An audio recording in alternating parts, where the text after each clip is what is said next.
Welcome to Horror Makes Us Happy, the podcast where we ask the question, what is it about horror that makes us happy? Your hosts are Steve Becker and myself, Chris Whitman, and you can find out more about us at our website, horrormakesushappy.com. There's also a link tree there with all kinds of links to all of our other things, which we'll get into in a second. But before we get started, this is the trigger warning. This is a horror podcast. We'll be talking about horror things, and it could delve into sensitive subjects, so we may discuss such things as violence, foul language, abuse of both verbal and physical, and of the like. But it's not guaranteed. It's actually more of a fun psychological delve into what exactly it is people like about horror. So if that sounds like your cup of tea, and you're okay with violence and foul language, stick around for the show. Fuck. There we go. You got it. Hey, wait. That's my shtick. I'm the one who just, and sometimes even before the disclaimer is finished. Yes. It's been a while since we did one of those. I know, right? Also, we do want to thank our Patreon supporters. Steve and I have both lived paycheck to paycheck, so we can definitely appreciate how meaningful it can be to offer just $1 here or there. But that being said, you don't even have to offer $1. Patreon does offer a free tier. So even if you can't afford any kind of financial support, you can still just sign up for the free tier and support us that way. Or do things like liking, sharing, subscribing, writing our name on a wall. Yeah, right. Carving our name in a tree with a little heart around you and HMUH, you know? Yeah. Just kidding. Don't do that. Don't carve in trees, please. Leave the things alone. Yes. With that out of the way, Steve, what do we got coming up? Let's see. Well, after this interview, we'll be hosting a live stream on our Discord server. We do 3 events weekly. On Sundays, we do a listen party where we stream a episode of our podcast and then hang out and talk in the side chat while listening. And then Chris also hosts a live stream where he shares himself working on his webcomic pieces. But today we are talking to Nathan Taare. I think I got that correct. Musician and effects artist, best known for his work on Grafted, Wolfman, and Wellington Paranormal. Welcome. Thank you very much. Yeah, thanks for having me, guys. It's cool to be here. Our pleasure. I believe, who was it that suggested you? I'm going to guess Sasha. I think it might have been Sasha. And the funny thing was that we had, when we interviewed her and then she suggested you, we looked you up on IMDb. We were like, what has he done? And then I had watched Wolfman literally the night before that interview. So it's like, nice. Perfect. That'll work. And you worked on the score on that, or it just says art department? I worked in the set decorating department on Wolfman. We shot that down here in a new studio out in the Hutt Valley, which is close to Wellington. So we built a whole bunch of sets for that. It was quite a big job in the end, but had a lot of fun on it. Yeah, I've worked a little bit of set decoration myself. As I set tables and put fake food on the plates, and yes, but set decorating on a film like The Wolfman, that's another level. Yeah, it was great. And I think, we were just really lucky with the locations down here in New Zealand. And we just shot out the back of literally Upper Hutt, like it's just a small suburb. And nice. It just with the green rolling hills, and it just sort of matched where it was supposed to be in the west coast of the United States. So it worked really well. Nice. Yeah, lots of nights and lots of really hard, grueling shooting sort of environments, but a lot of fun. Cool. From all of us cinephiles out there that just hate bad day for night shots, thank you for all you did in getting those night shots. Nothing worse than like seeing shadows cast in a bluish night, quote unquote. Oh yeah. Hey, the moon can throw shadows. It can. Which would make sense for Wolfman, full moon. Working the Wolfman, yeah. Well, before we get into the meat of the interview, you want to let us know what you're currently working on? Yes. A few of them I won't even really be able to talk about, but okay, that happens sometimes. Yeah, it's there's a lot of things happening down here in New Zealand and in Wellington. There's a lot of small TV stuff that goes on. Mm-hmm. Okay. So we're in early stages of designing a couple of TV shows. Nothing to do with horror, unfortunately, but there's a lot of sort of fun things like sort of puppeteering and it's sort of more in the children's world, really, which is a sort of an odd genre of television that I've never really done too much of. But it's fun nonetheless, and it's just sort of similar to horror in a way, I guess, in terms of the rigs and the sort of things that are involved, but obviously none of the graphic stuff. Right. I forgot to mention before we started recording, we're going to put together a bio page for you on our website, and we'll link to whatever social media you want us to link to, or any other sites or whatever. So, don't worry about, if you were going to shout out links or stuff like that, you feel free, but also don't worry about it if you don't want to, because we can just put that and redirect everybody to the Horror Makes Us Happy webpage, and then they go to the episodes and then find you and then go from there. Oh, cool. Oh, thank you. Mm-hmm. Yeah. So basically the gist of the interview, if I'm not clear, have you had a chance to check out any of our other episodes, by the way? I did. I had I had a little listen through, brief one to the one you did with Lee and with Sasha as well. Okay. So you got an idea of the format.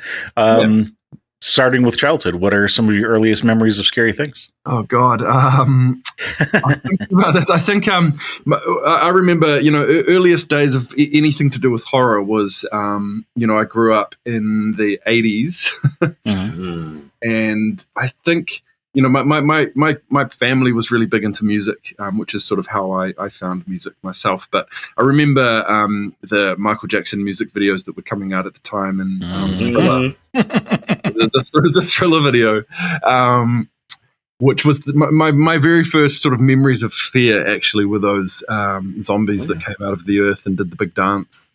Right. But you remember? Yeah, you remember how there was that kind of extended version of it where Michael Jackson turns into a werewolf? Was that only in the extended version? I only ever knew that one.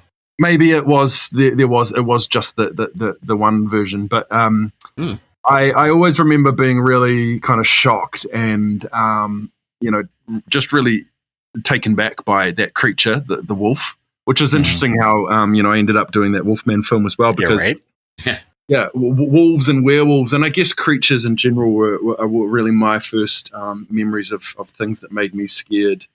And then again, with my dad sort of being into music, he really loved the American Werewolf, and was the first one an American Werewolf in London? I think so. Or in Paris, London, and the Blue Moon song on there. So he introduced me to that film, and I just had a real infatuation with werewolves and creatures in general, and So the first things I remember being scared of were those zombies out of the Thriller film, the Thriller music video. They came through the floor, and the music stopped. It was same here. Thriller was definitely one of the integral parts of my childhood interest in horror, and the scene with the zombies, especially because the music faded out, and just the sound design and the theme of the overall video was very effective. As a matter of fact, I think the director for American Werewolf in London, isn't that the same person Jackson got to do? Looking it up right now, it was John Landis. It's not Landau. What's his name? Landis. That's the guy. Yeah. So that was another really interesting thing. I mean, my dad didn't know that at the time when he introduced me to American Werewolf in London, but just that style, I think his style is so sort of raw, and that's that thing about films from that time. That the effects, there's hardly any kind of computer generated effects, so it's lots of practical effects. And like you say, that sound design, it's just so raw, and there's just something absolutely terrifying about that. Cool. Anything else pop out? I mean, just my early days of what I remember of just my sort of love for film. I used to have a big old sort of shoulder mounted camera that you could put VHS tapes into and record straight to them. So I would always go and make films, with my cousins and things like that were werewolf sort of orientated films, where it was sort of pointed towards the wolf, me chasing my cousins around, and then chucking a whole lot of blood in the mix. And so I think those films really inspired me to get into what I do now, and have just been a real integral part of my career. I guess that's helped really shape my career. I always loved practical magic, and there used to be this film, a TV show that aired in New Zealand called Movie Magic, which came out of the United States, and it sort of featured a lot of the special effects that happened in those films of the sort of 80s and 90s. So, and that brought me into my my love of special effects and special effects makeup and stuff like that. Cool. Yeah, I think that's about it for the early days of my horror. Good place to start. Mhm. Especially having access to a VHS camera back in those days. That was uncommon. Really was. Yeah. Other than the sound design, do you remember anything else that stood out to you about either the movie or the Thriller movie video or music video? It's Any just particular emotions or? I mean, you know, again, my love of werewolves and that kind of genre and that creature, the transformation was always something that, you know, really kind of terrified me and interested me at the same time. You know, I remember, I think it was Rick Baker that did a lot of that stuff for Landis, and I think, you know, he was kind of the guy of the time in the makeup effects world. Just the innovation there, I couldn't help but, you know, I could watch it and I could really live in it, but my brain just wanted to pick it to bits and figure out how it was done. So I always remember those sort of bladders under the skin, you know, the puffy face, kind of throbbing as it morphed, and the nails growing and the teeth kind of coming out and the eyes changing. You know, it's those transformations that really took me back, and just sparked this sort of curiosity of how that's done at the same time as being able to really live in that kind of terror that it brought upon me. Okay. Might be a more challenging, well, maybe not challenging is the right word, but we have talked to a lot of guests who, particularly because they are creators in the business, you know, there's sometimes a love for something in terms of, you know, cerebral, in which case, you know, the, you know, wanting to pick it to bits and figure out the, you know, underpinnings of the art is one thing. And then a different thing is, you know, a love more from an emotional standpoint. And trying to tease out one from the other can be sometimes difficult because, you know, when you're a creator, you've got both going on. And so it's interesting that you already were keyed into the cerebral part of it at such an early age. Was there anything that you remember seeing at an early age that gave you more of a like that gut punch reaction where you didn't even have a chance to think about it cerebrally? In terms of the graphic nature of it, I guess I'm just thinking about American Werewolf again, and I was just, you know, just seeing that guy, you know, who was attacked by the werewolf and him coming back in the sort of various stages of decomposition, and there was some things that I wasn't able to, you know, like I said earlier with the transformation, I at the same time as sort of living in it, that I tried to pick it apart. But I think for those sort of moments, to see this guy with his neck torn open, and I guess that graphic stuff, it just really was shocking, you know, and the way that I dealt with it, I guess, was to pick it apart, but you know, I think with some of those things, it took a lot more time. Watching the werewolf transform was kind of an immediate thing in my mind to figure that out, but you know, the real graphic stuff, you know, I just remember being shocking. I think that's the only word for it, and the only way I could process it was to figure it out. I think I was just about to say that's actually kind of interesting. You might be the first person to have brought that up by saying that you may have been coping with the discomfort by digging into the cerebral side. Yeah. That's very valid. But it's interesting that this might be the first time that come up. Right.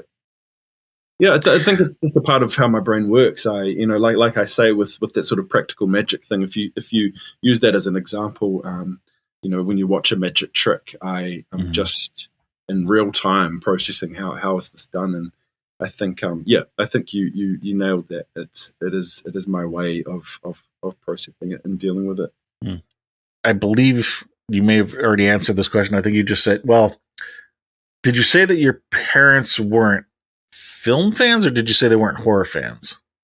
They certainly were film fans. I mean, again, just as I grew up, you know, we used to watch a lot of films, but it wasn't always horror. I don't think they are horror people.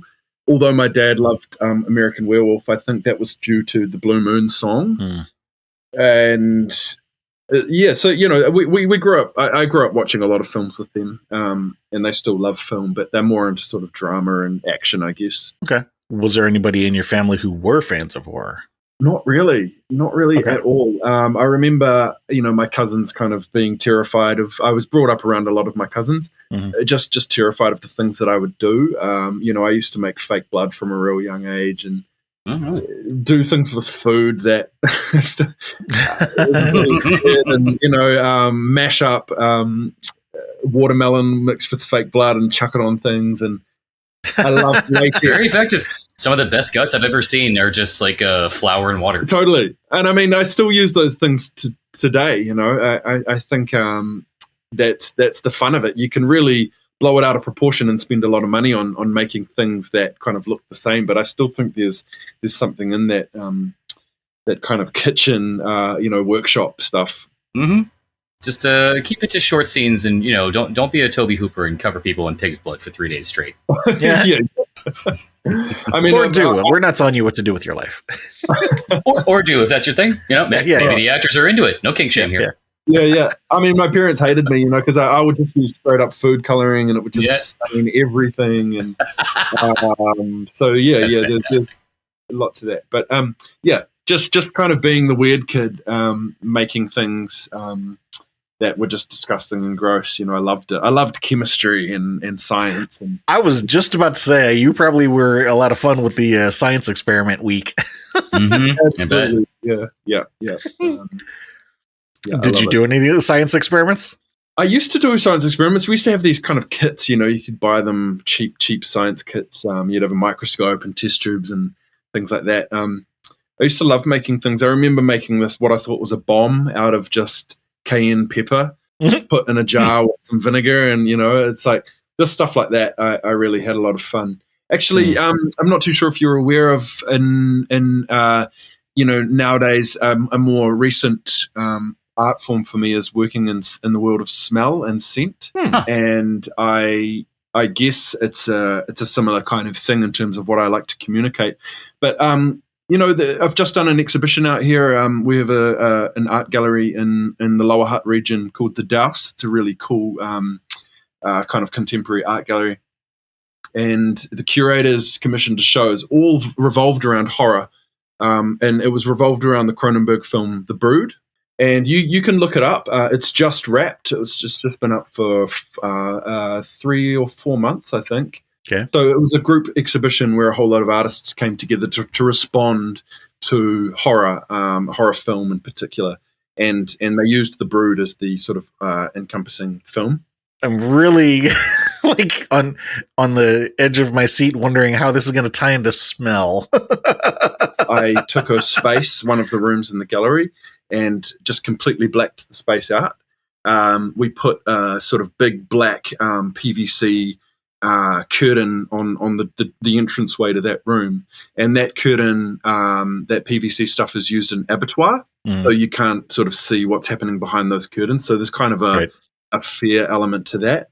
So the room was, if you can imagine this completely darkened room, there was a single hanging light bulb, which is a kind of horror trope, I guess, some sort of basement. It gave the room this really dark kind of underground basement feel. That light was dialed down to almost as little light as possible that could come out of it, and it was this sort of golden tungsten glow. Then I hung a series of little amulets around that light, which were made of ceramic, that were scented themselves. So they were the main source of smell for the space, and they were scented with things that smelled like almost sort of like death and animal smells. Smells that were kind of like the human body, or a decomposed body. So the smells in there were the horror element. Right. And I just, I guess the purpose of the work was to invite people into the space that was stripped of anything visual, and just use their sense of smell, really. But it just had some really fascinating feedback, and I think it was really impactful because it showed the fear that we had inside ourselves. I didn't have to show people imagery I could just present these smells, and I think the feedback was even more profound than what I hear from film. To the point where some people wouldn't even go in the room, or through word of mouth. It was just people heard about this work, and it was just really interesting and very impactful. It is interesting, and it's kind of funny because when you started to describe the concept, my first thought is I thought you were going to say that you had scattered around this room, in a normal art display, you've got like these acrylic boxes that would be protecting the artwork. I was basically imagining these scattered around the room, except the interiors would be painted black so that you couldn't see what's in them. And then basically just like a hole that you could stick your nose in and get a whiff of whatever smell you wanted them to smell. And what I was thinking at the time was that would have been interesting because if they're painted black, then you can't see what's inside. And the funny thing there would be that depending on what it is you're smelling, as you said, in this case, these were ceramic things hung around a light. So there was nothing, like if you've got something that smells like a rotting body, then you think that might be what's in the case, but it might not even be that. It might just be a piece of ceramic that has, some scent attached to it. But that's actually a great idea. Yeah. But either way, I mean, just having, the dark room where people can smell things and, just experience their reaction to that is definitely an interesting thing. Did you guys participate in Halloween down there when you were a kid? We did actually. Not in a big way for myself. I don't. I remember going trick or treating as a kind of kid around my neighborhood. Yeah, absolutely. It's a thing down here for sure. We do it now. Now I have two kids, and they love it. It's kind of a big thing for them in the year. Second generation of Halloween. Yeah. But our neighborhood is it's a very small community here, so they all love trick or treating too. So it's a bit of a thing in our community. Yeah, people love it. Do you remember having a favorite or least favorite costume when you were a kid? So I had an uncle who was a bit of a maker as well, and he used to make me some really cool things. One thing he did make me was a giant Triceratops mask. Cool.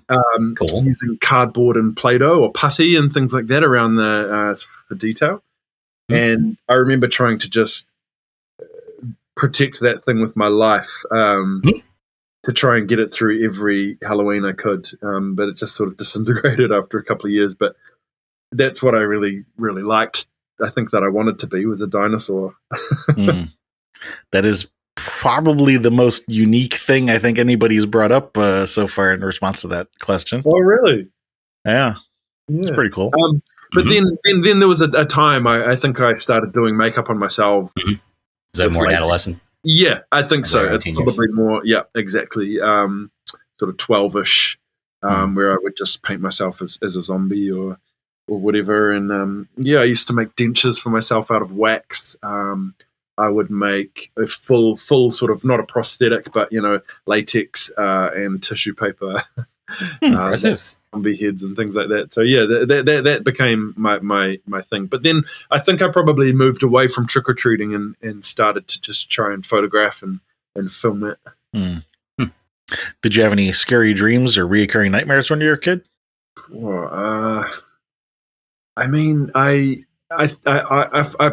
It still happens. I think I have this falling dream. That's pretty common. I think it's probably kind of a boring thing to talk about, but not really dreams that were associated with, sort of fantasy horror. I mean, I had these quite hectic, realistic things, which I felt like I was running away from some kind of mass murderer. I don't know if I can say that. That kind of fear. Okay. It was probably more based in realism, but nothing. I mean, I had these kind of, the werewolf thing was something that was pretty deep. That sort of fear of, being chased by something in a forest, that used to kind of reoccur, but it doesn't anymore in my adult life. Okay. I think I scared myself so much as a kid that I'm pretty hardened these days. Does that make sense? Yeah, no, it makes perfect sense. I don't really have any reoccurring kind of horrific nightmares or anything like that anymore. That's a good thing. Yeah, but I think that's just that. You know, I think I've lived in that world, and I'm happy. Okay. Was there ever a time in your childhood when you felt terrified of something in real life? Mm. And if not, that's fine. Not every question is going to land.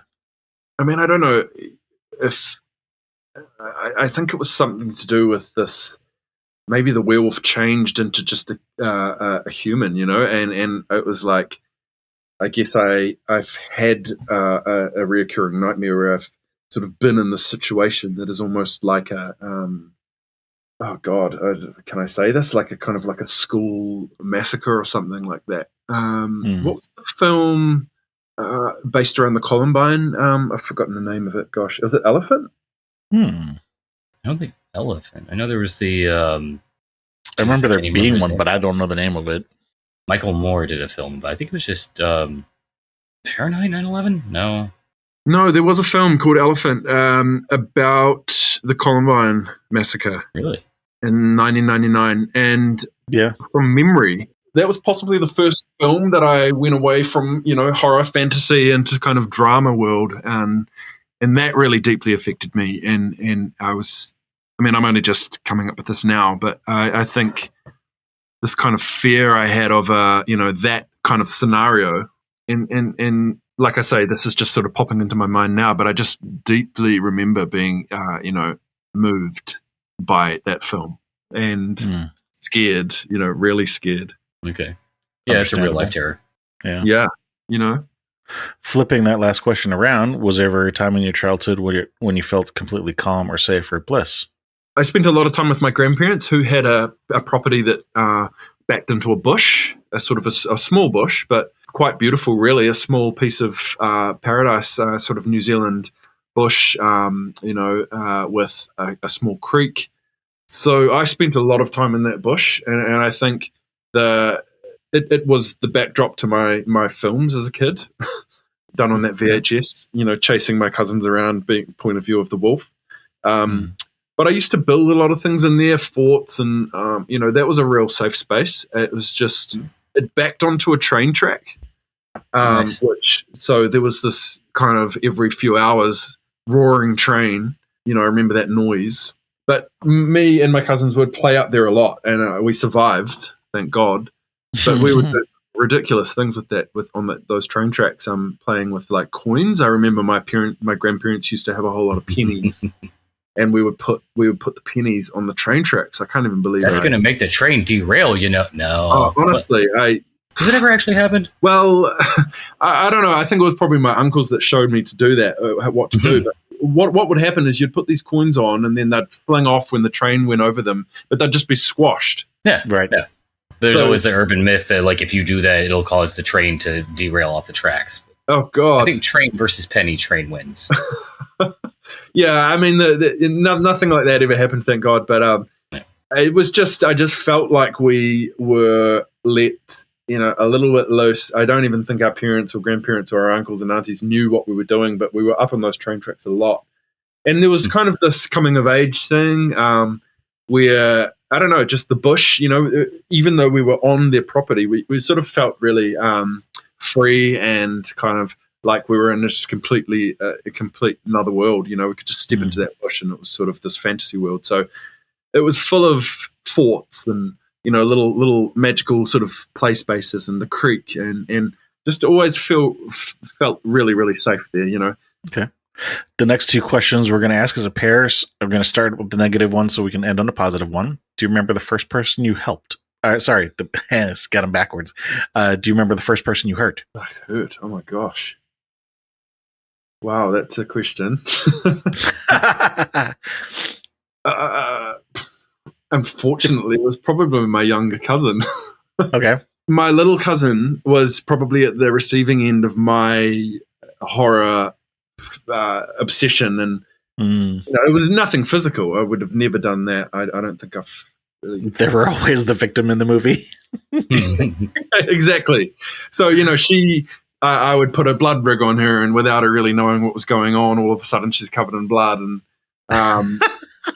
You know, cooking her with my masks, and I feel terrible saying this.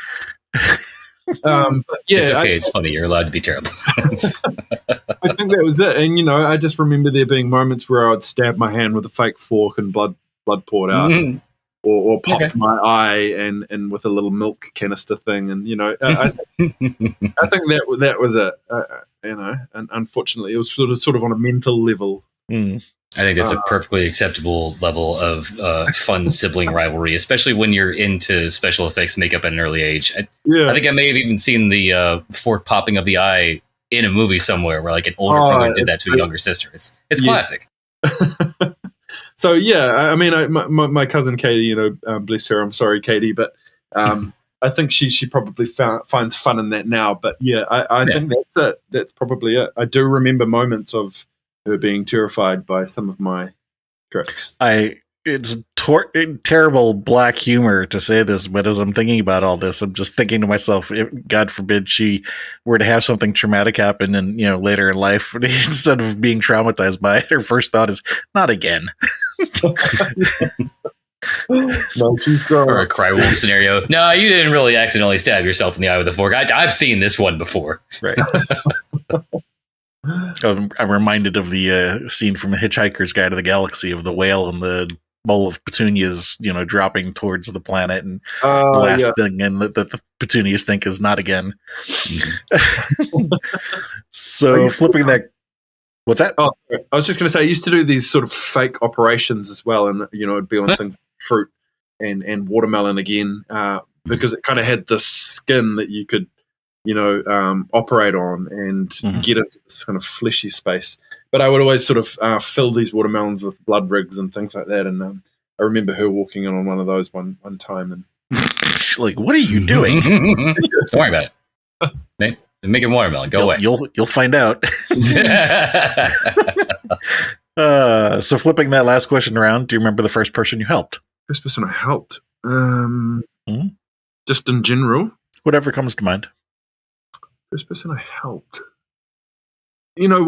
With the things I did as a kid, it was quite unusual. I think also growing up in Upper Hutt in small town New Zealand, there wasn't really anyone, or many people anyway, playing with a camera or doing these sort of weird special effects things or makeup and making make believe. Where am I going with this? I probably made films for people or helped people pull off their own vision. And again, I'm talking VHS, no editing. We'd just sort of have to shoot it, and that was that.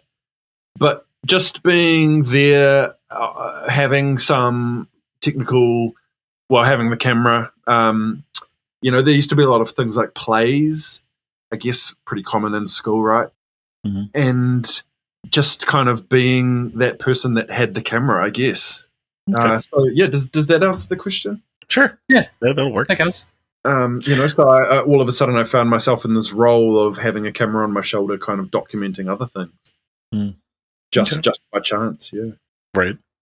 So that was all the childhood stuff. Moving into teenage years, you had mentioned elephant. Was there anything else that stood out to you from your teenage years? Yeah, I think it became clear I had to be moved. And I know this now as an adult. I'm pretty deep. I'm quite, this word used to come to me as a kid, intensity. I wanted to feel it. And I think if I didn't really feel something, it was sort of pointless. And I do that in my work these days, I think with film or not always with film, because, I guess you have to work to some brief or whatever the script is. But in my own art practice, I really try to take it to a place where it moved people. So, the other kinds of things that popped out to me at those times were like films like, Larry, what's his name? Larry Clark is kind of weird films, documentary style films like Kids.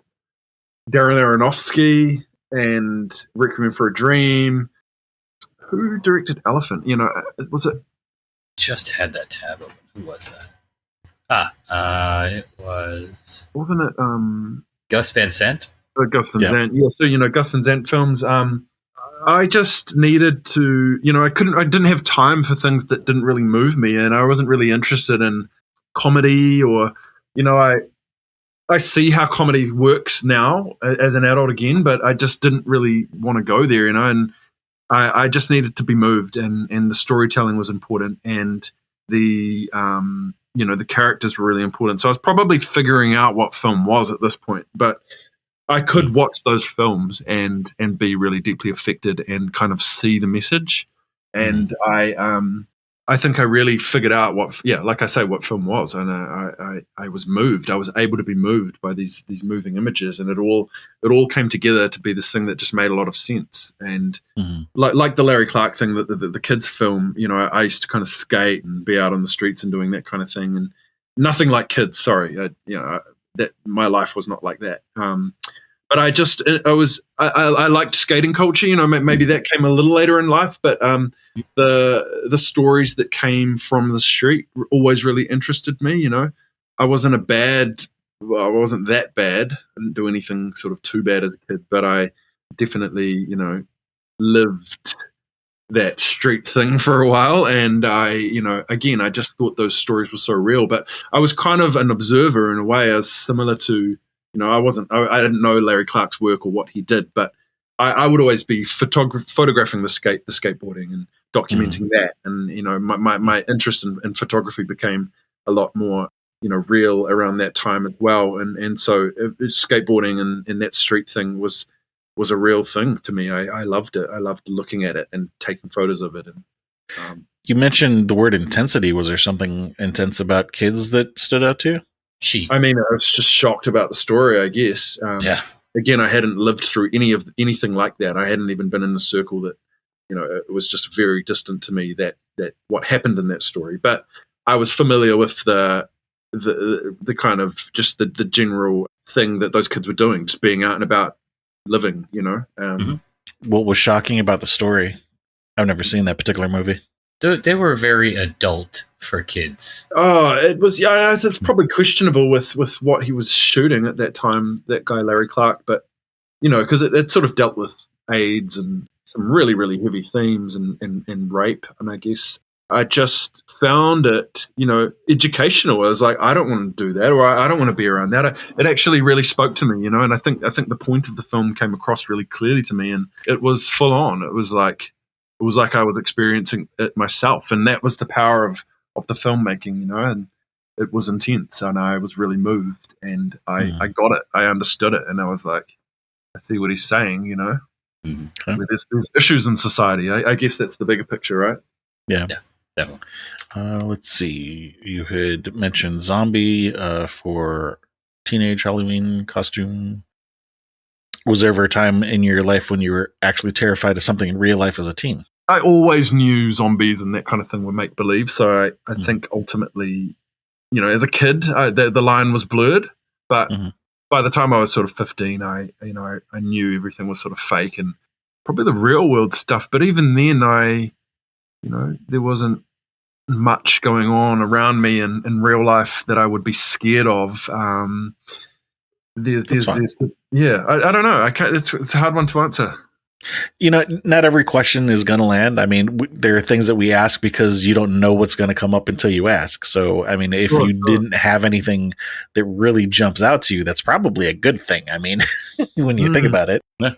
Was there ever a time in your teenage years when you felt exceptionally calm or safe or at bliss? Still going back to the grandparents thing, or is there something maybe different for that section of your life? It's probably like I began to find space a real thing. I'd been playing the drums. Noise was a very natural and common thing for me. I was probably the loudest kid around, and I had a space. I was very lucky to have a space that I could call a music room, I guess, where I had my drums and, again, a super lucky kid to have a drum kit and lucky to have parents and grandparents who would let me make a racket. Yep, that's very lucky. So, that was a real safe space, and not that it was. It wasn't like a kind of solstice thing, because I would just be making the loudest noise I could. But that was actually really calming, and you know, in my mind it was kind of quiet, if that makes sense. Yeah. I could just lock myself away and go crazy. Mm-hmm. And you know, it was kind of cathartic. It allowed me to let out an energy, and you know, it was very physical in the sense that I was hitting these skins, Right. and it was physical in the amount of noise that was in that space, and I found it really healing. I guess now I can say that. I don't think I realized that. Yeah, That's not uncommon. It's I think that's something a lot of people pick up on, actually. sure. It's a good outlet to have. But you know, I was always confronted, and I always had people knocking on my door and yelling at me to shut up. Or, you know, that was. And nowadays, I don't really mind being told to calm down or be quiet. So you know, I just remember lots of angry neighbors. Okay, enough. Yeah. But you know, that was just my safe space, and I was just nothing else mattered at that moment, and Yeah. So moving into adult years, any particular media stand out to you from your adult years? The more recent films that I've really been impressed with is like Smile, who actually Sasha introduced me to that film when we were sort of starting to talk about Grafted.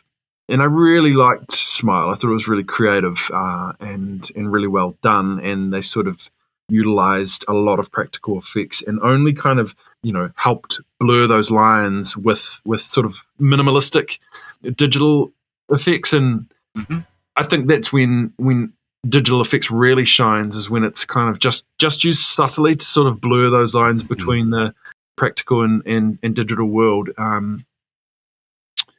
So yeah, I'm just trying to think what else.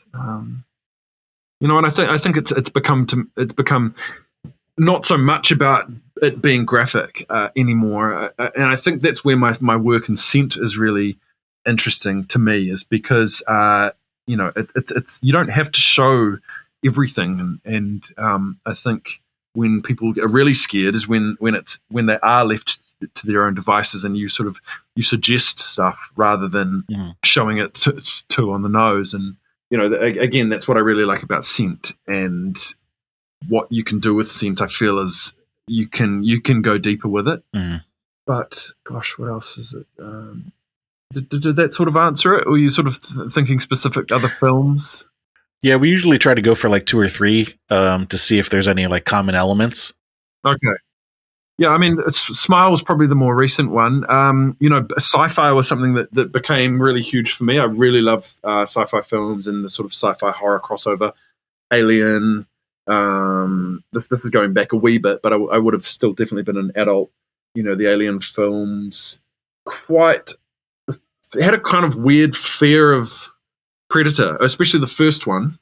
As a kid, I remember kind of watching that and being absolutely terrified. But then kind of revisiting it later and it making a bit more sense, or I was sort of able to see through it. But I think it's that thing of the era when those films were made, you know, like we were talking about earlier with the sound design out of sort of the John Landis things and American Werewolf and the Thriller soundtrack, and when the soundtrack cuts out and the sound design's just there, you know, there's something there in that original Predator film that terrifies me on that level as well. It's oh yeah, the sound design in Predator was just fantastic. Totally, it feels much more realistic to me that period anyway than things that are done now. I guess Jurassic Park is another one. Yeah, just with the original one anyway, with those visual effects hardly being bettered in the ones that came later. I still look at that, and you know, parts of it, of course, I'm like, okay, it's a computer generated, but the whole T-Rex attack, and it's flawless. You know, realism is really important, and I always kind of look back at those films that to me are truly realistic. You know, they tend to come from the sort of 90s era, and that's due to the lack of the technology at the time. You know, and I just don't buy it. It Worked that much harder to make it look more realistic back then. That's right. I just don't buy a lot of things. I think the latest thing I saw was the new Apes. That, yeah, I need realism, or else I'm just not in it. So you mentioned Predator, that there was something maybe particular about the sound design that terrified you. Was there anything else in your adult years that really stood out to you as having an emotional impact? And like in regards to Predator or other films, maybe even books, or it doesn't have to be movies. Sure. It's just Comic books. it's not that I moved away from horror. I think I just brought into the sort of more, character driven. Not that horror isn't, but just different genre. I guess I became a bit more into like the drama. I think it was probably took me, because I thought I hated drama as a kid. That word, I didn't even really understand what that was. But for me, drama is about tension, but it's the problem with drama as a genre is that, at least for me, there's the difference between a good story and a bad story is whether or not that tension is believable or not. The problem with, for example, a lot of rom-coms or sitcoms is that like 90% of them, the entire thing would just be dissolved if somebody had said one word differently. Right. Yeah. And to me, that's not, I hate to say it's not good writing, but like it could be a lot better than that, I think, in terms of, in where the tension comes from. I'll say to me, that's not good writing. You can do that, but it's, I don't want to say it's cheap, but in a way it kind of is. I mean, if you're there's a lot of things in the world that can cause tension between two people that don't have to be just about miscommunication. Although obviously that is, you can have miscommunication that's more than just a couple words, but I guess I'm kind of talking in circles there. I think you get what I'm trying to get at. I know what you mean, yeah. But just jumping from that, sort of fascination in terms of rigs and special effects and the how, and into what is this thing saying as a whole, and how is it communicating it visually, and that's when things started to really ping into my mind, about that and what production design really is. Mm-hmm. So yeah, it's that film. I really remember. I remember being really moved by. Is it There Will Be Blood? God, sorry. Is that the one with Daniel Day-Lewis with the oil derricks? That's the one. Yeah, great film. Great film. Just the tension between him and Paul Dano. Yeah, unbelievable. So those are films that kind of started to change what I thought I liked. Or it just wasn't all about horror, and it. But although there was moments of kind of real, you really interpersonal horror. Exactly.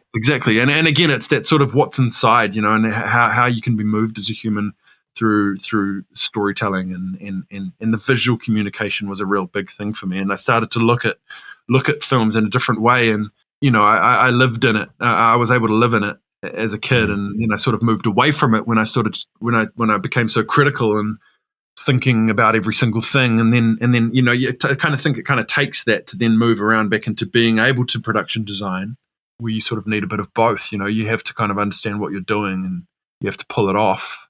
But it's a fine line between whether the audience buys it, and whether they can live in it. So it's yeah. So I'm going to ask these two questions again, starting with the negative, so going to end on the positive. Do you remember the last person you hurt? Yeah, that's really heavy. I think, because we only have our kids kind of new. Me and my partner waited, I guess, until we were slightly older to have kids. So we have nearly 3 and a 4-year-old. So and that's really, really challenging. It's probably the hardest thing we've ever done, and also the best thing we've ever done too. But I feel like it's just this constant navigation, juggling act, especially when you've got work and cost of living and blah blah blah. There's all sorts of things that's going against us at the moment. Life. But just so I feel like I probably have hurt my family. Sometimes it's really a sad thing to say, but just you're just being pulled, especially with film, is so it just sort of takes up every ounce of what you have, even though you may work 8 till 5, 8 till 6. You're sort of always working when you're in production, and I just think that it's really hard to have both, like a family and a career in film. And it can change, and it sort of changes in the smaller things. There's producers or showrunners or whatever that try and change that. But the reality is you have a small amount of time to make something, and you've got a limited amount of budget, and it just takes up every ounce of your energy. So, Understood. I think I don't hurt my family. It's not a physical thing, but there's definitely times where it's, I'm just not present, and I don't know what that means, and I don't know what the cost of that is on my kids, and it's on my conscience for sure. Understandably so. So having flipped that question around, do you remember the last person you helped? Yeah. I mean, I hope I helped. I hope I help a lot of people. One thing I love about design is, you get to head a department, and you get to sort of employ people in a way, and so I think I help people come into a space that's open, and we can talk about things, and so we know what's expected, and creative stuff. Yeah, so I love that, and I think, I don't know if it's helping people, but it's kind of employing people. So you sort of essentially are helping people, but I always give people a voice, and fulfilling them. And collaboration is really important to me, and I think there's beauty in collaboration, and there's things that you can get through collaboration that you would never get on your own, and I think film is a collaboration, and it is on in the whole scale of it. It's totally a collaboration, and if you're not really thinking that, then I don't think it's going to work. But you have to listen to your crew, and you have to let them kind of take the reins sometimes on things, and out of that you get really good work. So, but you still have to kind of stick to the brief. So I find designing on smaller budget things, you're really just guiding your crew through the process, and I think that's helping them, and okay. This next, sorry, you were going to say something? No, that's it. The next question is not just about horror, and it's not any one time period of your life. Over your entire life, any genre, what movie would you say you've watched more times than any other? I don't know if I should be ashamed about this, but it's just totally Jurassic Park.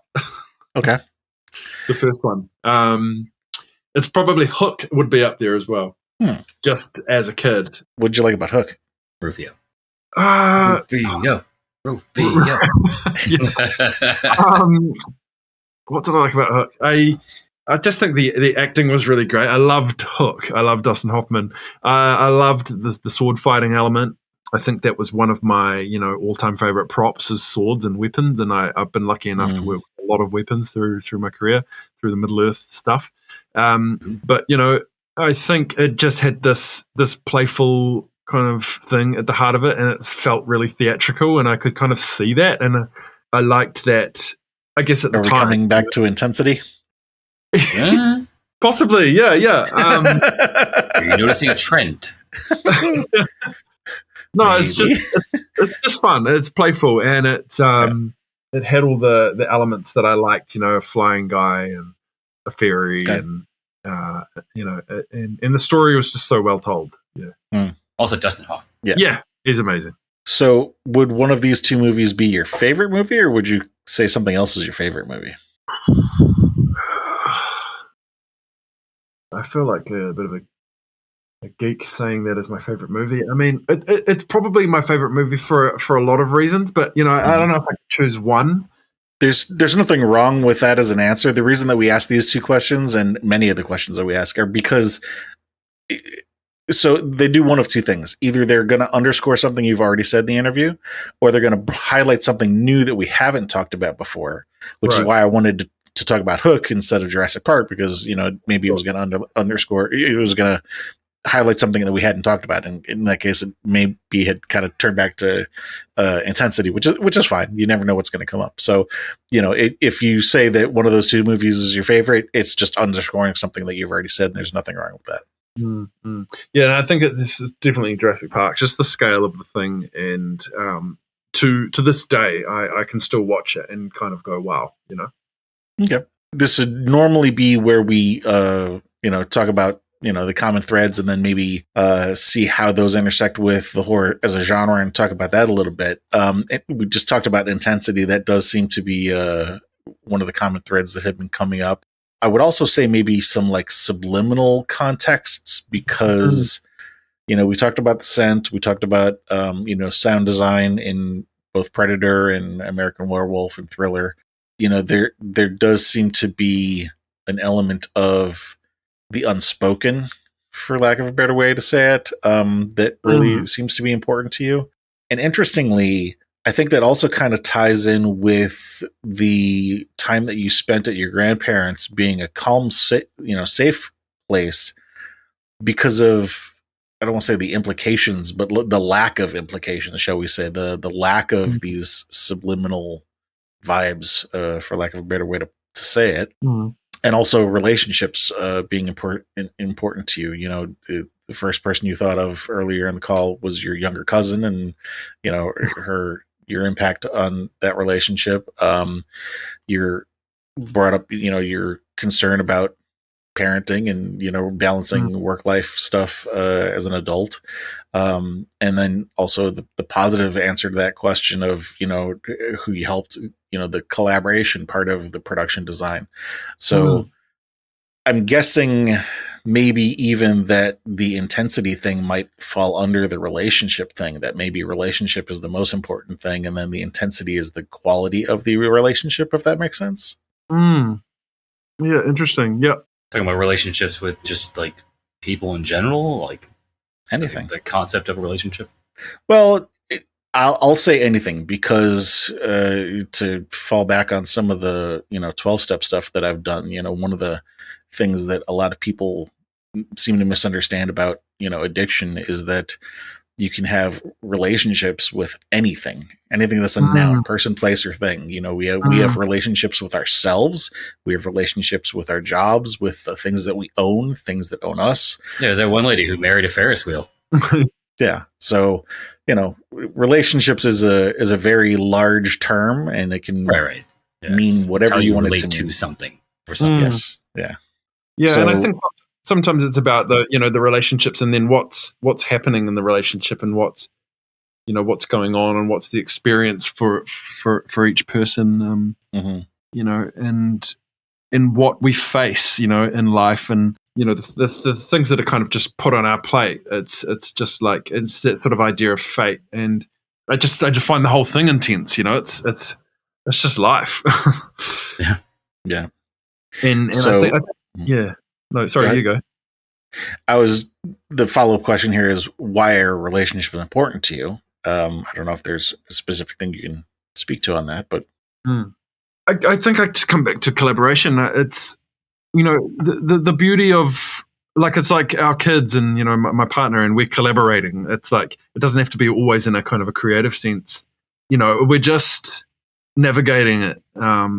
We don't know what we're doing, and I think that's something so I sort of apply to my career in production design. I never studied film, and I've come from a more experience based background, but I have to collaborate, because it's just how it works, and I can't see a way that you don't collaborate. And I think that's what my work in scent as well. I do a lot of bespoke scent work for people, and the thing I love about that is that they give me ideas I never would have dreamt of.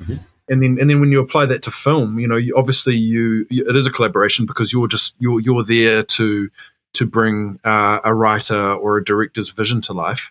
So you sort of immediately have these boundaries, this sort of creative boundaries, and I find that really, really great to work within, because at least I know the boundaries, and then from that point on you can build it up.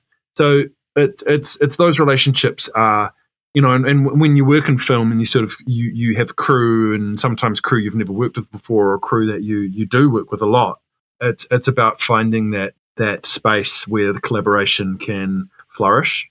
So, and I learn things through film, through collaboration in film, that I can apply to real life, and vice versa. And it's kind of this thing where art imitates life, imitates art, or sometimes things are just stranger than fiction. And in real life. So I just do that, and I have this sort of natural ability to collaborate, and it's not a bad thing to me. I would never want to just claim ownership to anything. So I think if it's relationships, it's really about collaboration. And what I'm kind of hearing is, feeling fulfilled, actualized, affirmed. Yeah. Life affirmation. Absolutely. So the interesting question then follow up with that is why horror? Because, as compared, for example, to some of the other guests that we've spoken to that have, various different interests where maybe you can only address that in the horror genre, the concept of, feeling fulfilled and actualized and, affirmation is something that you probably could pursue in other genres. So in your case, actually, it's funny, we didn't bring it up, but, at the start of the call, when we introduce you for what you're already known for, that's mainly to the horror audience, guests who may not be familiar with your work. You actually have worked on a lot of other things other than the horror genre. So in your case, maybe you do pursue the same things in other genres, and horror is just one aspect of it for you.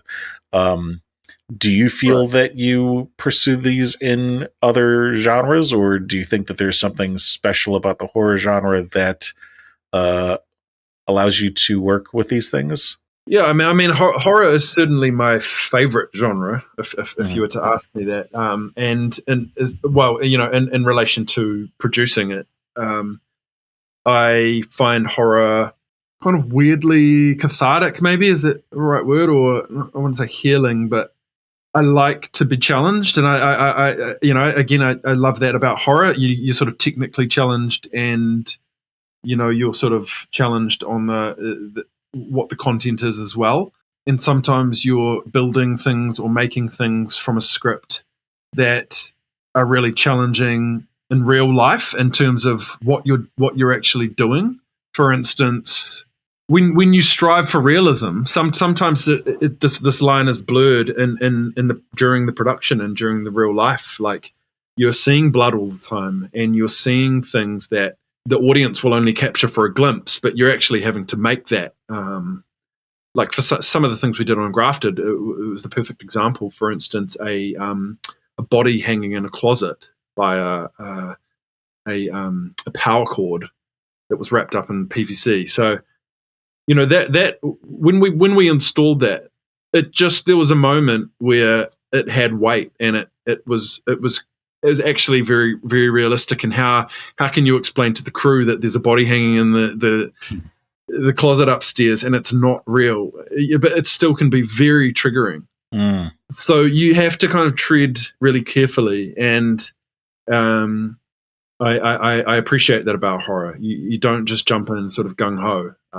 It's funny that you say that, because as you're describing that, it's occurring to me that particularly if you've got people in the crew who are just there for a job and aren't fans of horror, that, like you say, that kind of thing could be very triggering to somebody who's not a fan of the genre.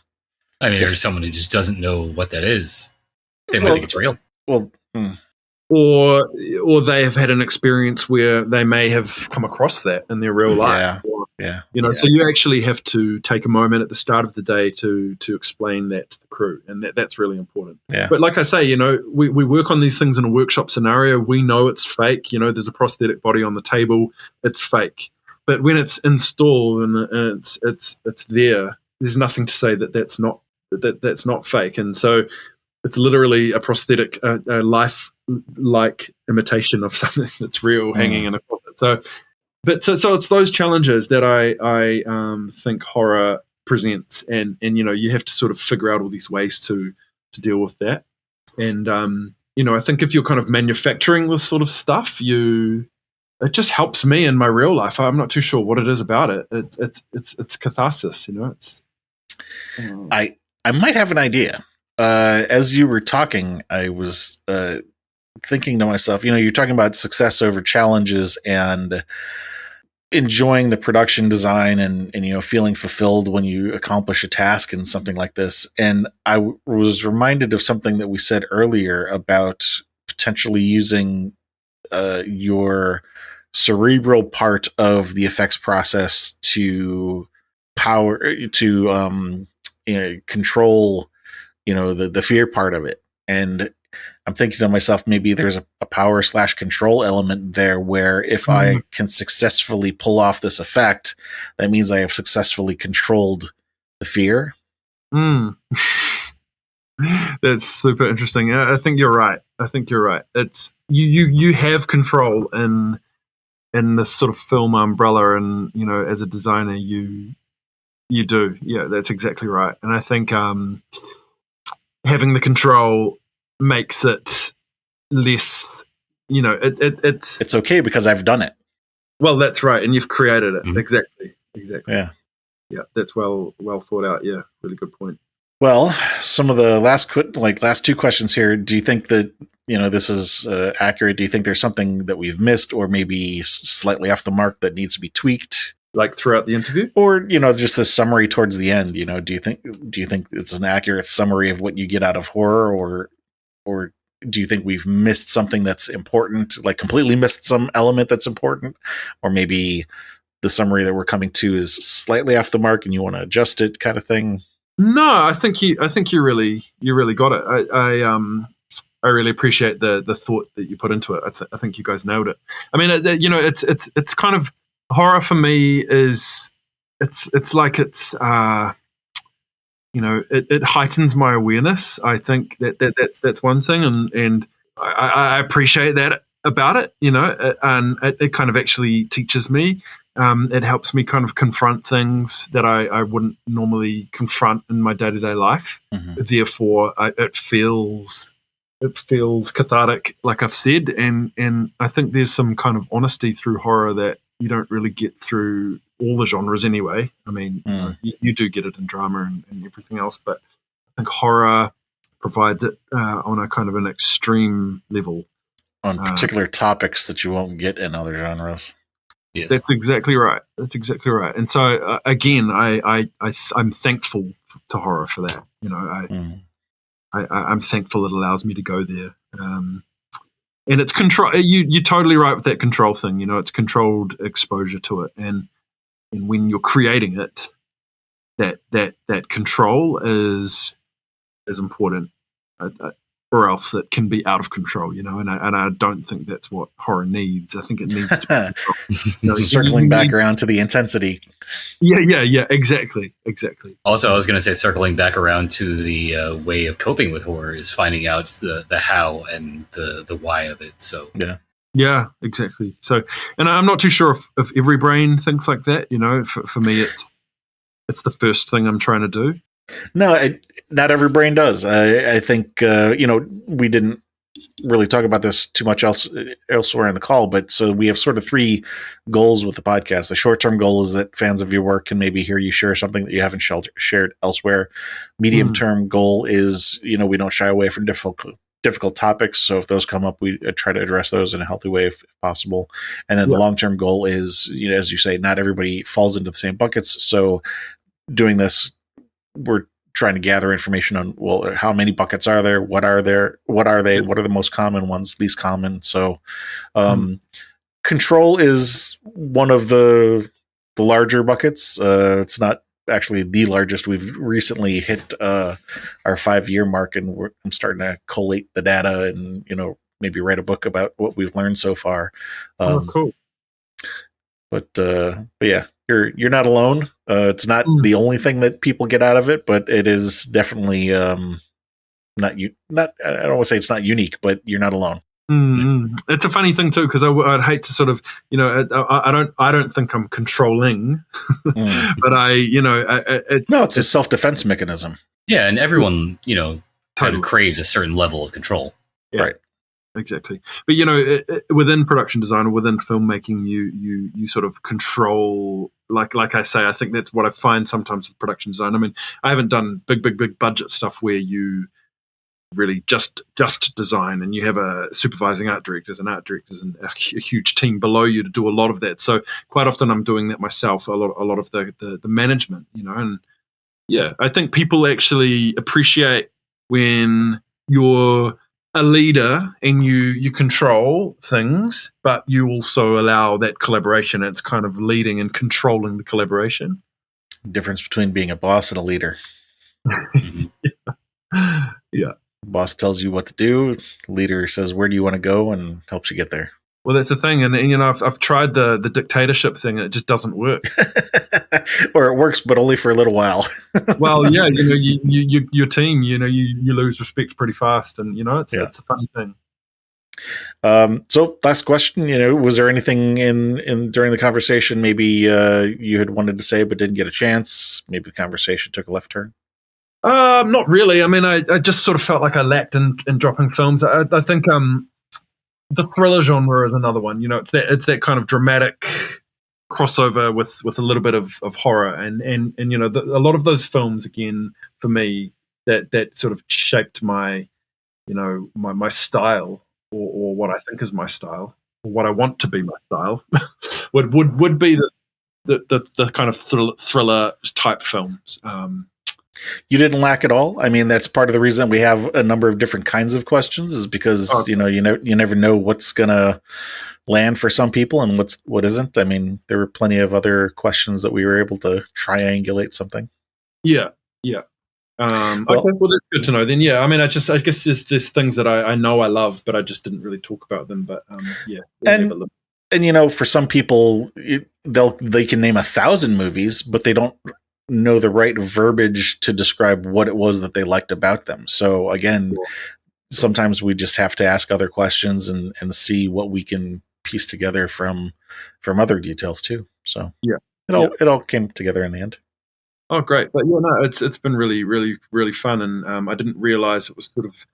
I mean, I did from what I had heard, but I love how you guys are interested in the deep thought about it and the psychological aspects, and how you tie in answers to, or you're always kind of circling back to those sort of common themes and things. It's really, really cool. When and where we can, because it doesn't always happen. Some interviews go a little off the rails. Yeah. Okay. Sometimes. Which is okay too. Well, thank you very much for your time. Like we said, we're going to put together a bio page for you and link to whatever it is that you'd like us to link to. So if you want, real quick, just let everybody know again. I think you said you were working on some children's shows? Yeah, just that really. I've had a really busy patch. It's been about 2.5 years since Grafted, really, of back-to-back jobs. So there's a lot of things I can't even talk about in the last year that haven't even been released, or things that are coming up. So it's that weird phase, post-production, pre-production. Okay. But like I said, you were going to say something? No, just aside from film, I have a lot of scent-based projects I'm working on. That's true too.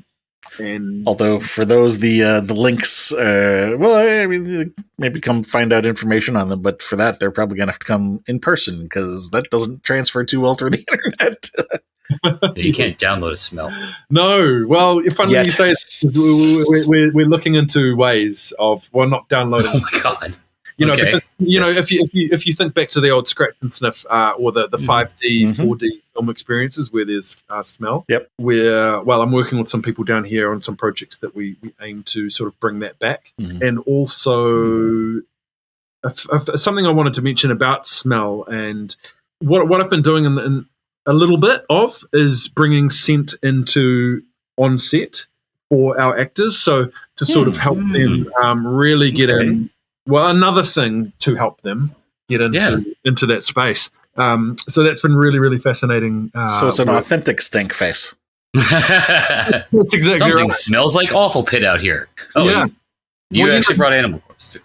Yeah. You always get a buzz when actors walk onto a set and say, "Oh, it feels real," and then sort of then you can know that they can forget about that and kind of focus on their acting, whereas you don't want them to be distracted in any way. So I think what we've done, and quite successfully, is sort of trick them as well with the smell, and it's been really, really interesting and actually apparently really good for them. So yeah. So I'm just waiting for a take when someone has to turn around and puke into a bucket. Yeah. But it is that thing. When you're working with fake blood, it just smells like weird pennies. Right. Well, yeah, or sugar or whatever. But if you sort of bring the realistic smell of blood, then it all of a sudden is much more visceral in terms of it's just not the sight. It's not just So, the reaction can be a lot stronger. So, yeah, things like that. I love this sort of crossover of my work and smell and how that can come into film. Cool. Well, again, thank you for your time, Yes. and thank you to anybody out there listening. Just come visit us at horrormakesushappy.com. Go to the episodes page and look for Nathan's link on there, and you can go to any of the links that he provides us. Other than that, tell a friend.